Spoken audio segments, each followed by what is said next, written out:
Bonjour à tous et bienvenue dans le QG Week-end. Voici les principaux titres de ce journal.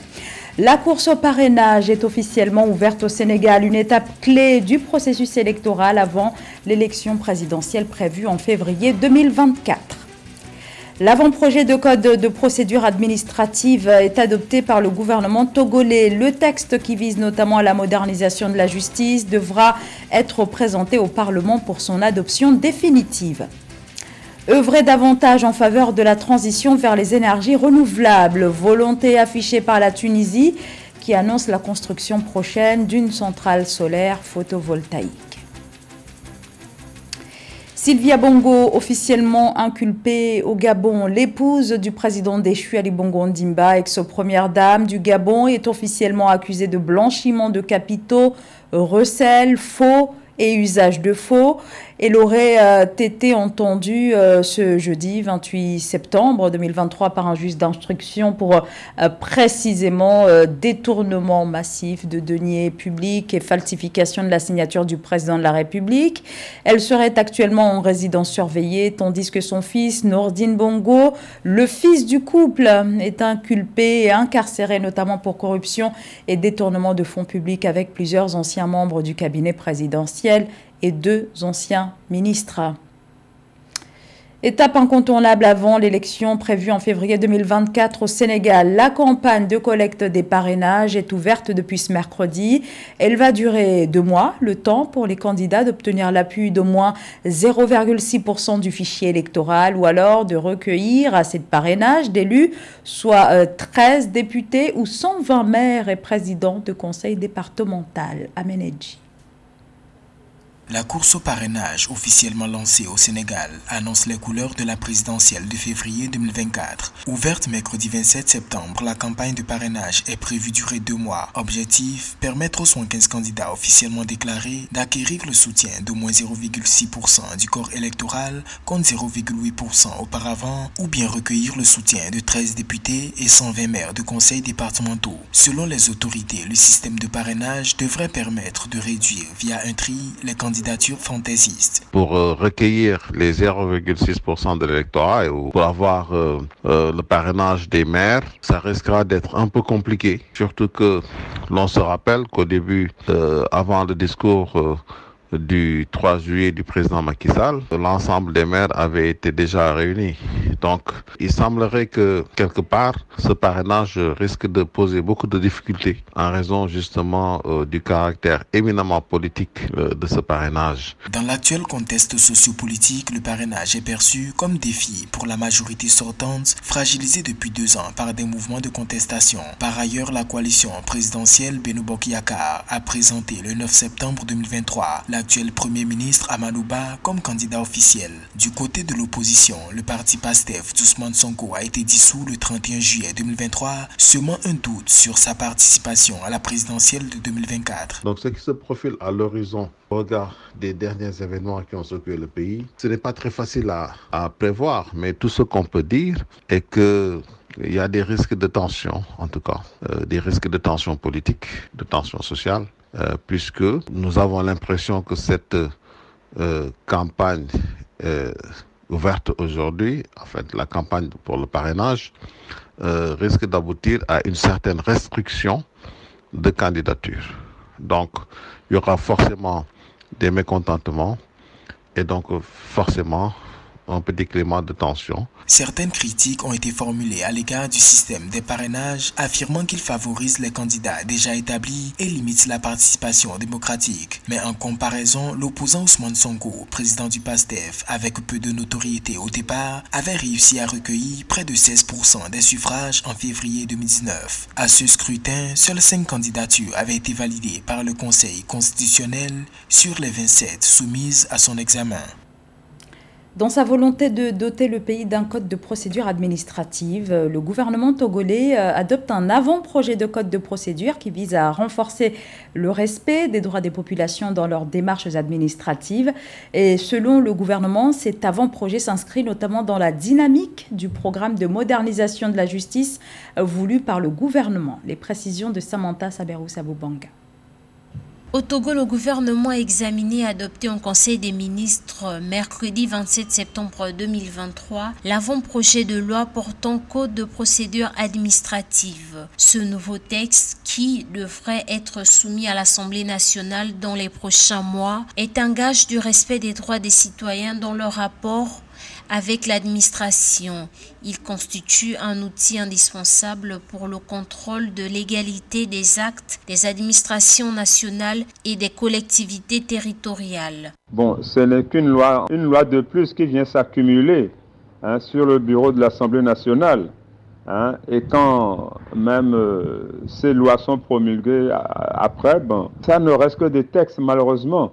Parce que tant que le Togo demeure un état de non-droit où sévit la culture de l'impunité, tous les textes que le gouvernement promulguera, ils n'auront aucun effet sur la situation des populations. Selon le gouvernement, l'adoption de ce texte s'inscrit dans la dynamique du programme de modernisation de la justice engagé par le président togolais Faure Gnassingbé et concourt à la célérité et à l'efficacité du système judiciaire conformément aux objectifs de l'axe 1 et de l'axe 3 de la feuille de route gouvernementale 2020-2025.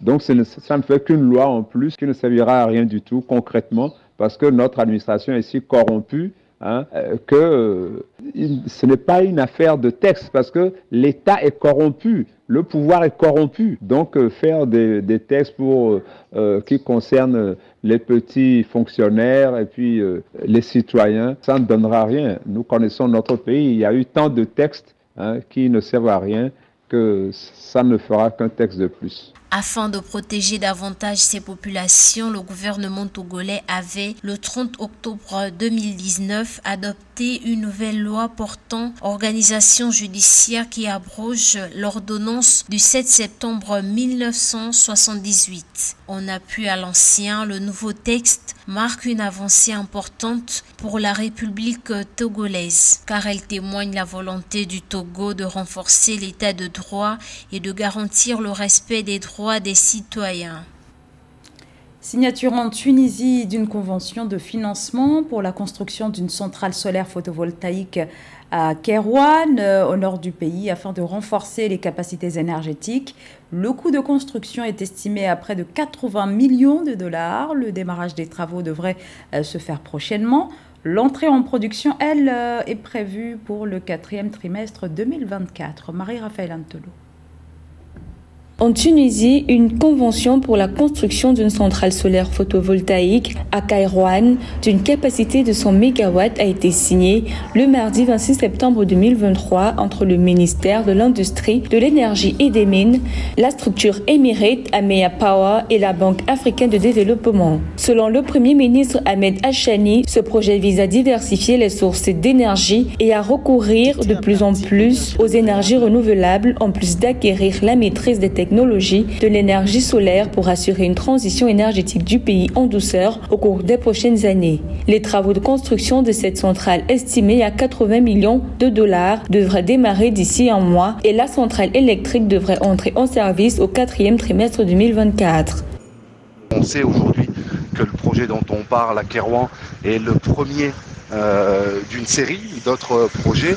Je pense notamment à Sidi Bouzid ou à Tozeur qui vont naître dans les mois voire les années à venir. Mais la Tunisie est entrée finalement dans une réalité, j'allais dire mondiale, autour de son mix énergétique dont elle voudrait rapporter la part du photovoltaïque à 35% d'ici 2030. Je pense qu'en termes d'écologie et d'énergie renouvelable, c'est un bon signe envoyé par les Tunisiens au Maghreb, puis à l'ensemble de l'Afrique. En Tunisie, le niveau d'électrification est estimé à 100% selon le rapport sur les progrès énergétiques 2022 de la Banque mondiale. La Tunisie produit essentiellement son électricité à partir du gaz naturel, une situation que les autorités souhaitent changer avec l'induction de sources d'énergie verte. Le gouvernement tunisien ambitionne ainsi de porter à 35% la contribution du renouvelable au mix énergétique à l'horizon 2030. Aujourd'hui, le fait de développer des centrales photovoltaïques pour la région de Tozeur en particulier et la sous-région, c'est quelque chose de très positif puisque ça peut amener au-delà des 500 MW qui sont prévus dans le projet d'ensemble à d'autres infrastructures à l'avenir qui pourront être mises en place pour assurer effectivement l'approvisionnement en énergie dans des régions qui sont beaucoup plus reculées, je pense notamment au sud de la Tunisie. D'après les autorités tunisiennes, la Tunisie vise, à travers la réalisation des projets des énergies renouvelables, à améliorer son indépendance énergétique, à diversifier le mix énergétique de production d'électricité et à alléger le coût de la subvention consacrée au secteur de l'énergie. Il s'agit également de développer l'économie verte et de contribuer à l'effort mondial en matière de réduction des émissions de gaz à effet de serre. L'envolée de l'inflation au Cameroun, le pays enregistre un taux d'inflation annuel de l'ordre de plus de 7%. Dans les magasins, sur les marchés, presque tout a augmenté. Les prix des produits alimentaires sont concernés de très près par cette conjoncture qui affecte considérablement les foyers les plus modestes. Nana Kamsoukom. En fin août 2023, le Cameroun affiche un taux d'inflation de 7,8%, soit le double du seuil de 3% admis en zone CEMAC. Selon la note sur l'évolution des prix à la consommation finale des ménages au Cameroun en août 2023 de l'Institut national de la statistique, cette hausse des prix est principalement due à une progression de 1,3% des prix des produits alimentaires, de 1,1% des coûts de l'enseignement et de 8,6% des prix des meubles, des articles de ménage et des produits d'entretien courant. Au Cameroun, 7 à 8%, ce n'est absolument pas beaucoup pour un pays qui, aujourd'hui, sort de Covid et également subit toutes les pressions liées à la guerre ukrainienne. Vous savez très bien que le point central qui détermine aujourd'hui le désordre qu'il y a sur les prix des biens sur le marché, ce sont les produits pétroliers. Et comme vous le savez très bien, la poussée des prix des produits pétroliers se répercute sur le prix de tous les autres biens, qu'ils soient intérieurs ou extérieurs. Et c'est vrai, sur les produits extérieurs, le choc exogène induit une augmentation de prix de manière tout à fait mécanique. Mais même sur les produits locaux, les gens ont une même pression simplement parce que les gens qui vendent des produits locaux ont après besoin d'acheter des produits importés. En comparaison avec le même mois en 2022, le niveau général des prix a augmenté de 7,4% en août 2023. Principalement en raison de la flambée des prix des produits alimentaires qui ont connu une hausse moyenne annuelle de 10,9% ainsi que des coûts de transport qui ont augmenté de 16,8% et les produits énergétiques dont les prix ont augmenté de 13,9%. Les prix des produits importés ont également enregistré une hausse de 6%. L'intégration de l'économie devient très importante au niveau continental mais également au niveau des pays. Il faudrait bien que les gens s'attaquent de plus en plus à de la consommation avec des produits à court circuit. Ça veut dire des produits qui sont non loin de lieux de production.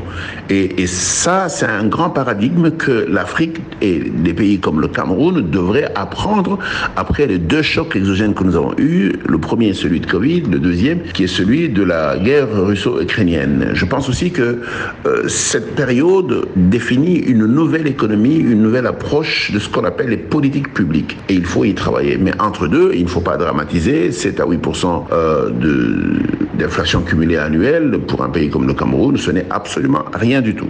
Pour contenir les pressions inflationnistes, les autorités camerounaises multiplient les initiatives, notamment les subventions des produits alimentaires tels que la farine, l'exonération des taxes fiscalo-douanières et l'organisation des foires commerciales. L'État du Cameroun a décidé de maintenir inchangés les prix à la pompe au moyen d'une subvention estimée à environ 780 milliards de francs CFA sur l'ensemble de l'année 2022. Hausse des investissements directs aux étrangers en Afrique du Sud, 2,8 milliards de dollars. C'est leur montant au deuxième trimestre de l'année en cours, ce qui est largement supérieur si on compare ces flux à ceux du premier trimestre. La Banque centrale attribue cette augmentation à l'acquisition d'une entreprise nationale de boissons par une compagnie étrangère. Les précisions de Mildred Diamou. L'Afrique du Sud connaît une progression des investissements directs étrangers. Après un recul important enregistré au début de 2023, les flux d'investissements directs étrangers dans ce pays d'Afrique australe ont atteint 53,8 milliards de rands, soit 2,8 milliards de dollars au deuxième trimestre 2023. Ceci représente une hausse significative par rapport aux 500 millions de rands enregistrés au premier trimestre 2023, d'après les données de la Banque centrale publiées le 28 septembre 2023. Pour attirer le plus d'investissements étrangers en Afrique du Sud, le gouvernement sud-africain devrait s'atteler à améliorer ses infrastructures. Les infrastructures sud-africaines depuis la fin de l'apartheid ne font que se détériorer. La hausse des investissements directs étrangers au second trimestre 2023 en Afrique du Sud fait suite notamment au rachat du fabricant sud-africain de spiritueux Distill par le géant néerlandais de la bière Heineken. Le contrat d'acquisition de la société sud-africaine de boissons a été finalisé fin avril 2023 pour un coût d'environ 2,3 milliards de dollars. Il faudra que l'Afrique du Sud s'attelle à améliorer ses infrastructures ferroviaires, ses infrastructures terrestres et puis surtout énergétiques et puis au point de vue alimentation en eau. C'est ce qui pourra attirer davantage d'investisseurs pour que l'Afrique du Sud regagne sa position d'antan. Dans son bulletin trimestriel, la Banque de réserve sud-africaine a indiqué par ailleurs que les sorties d'investissement de portefeuille ont chuté à 4,6 milliards de rand au deuxième trimestre 2023 contre 32 milliards de rand enregistrés au premier trimestre 2023. Précisons qu'au quatrième trimestre 2022, les flux d'investissement direct étrangers vers l'Afrique du Sud se sont chiffrés à environ 64 milliards de rand. C'était le journal de la rédaction. Merci de votre fidélité. L'information continue sur Africa 24.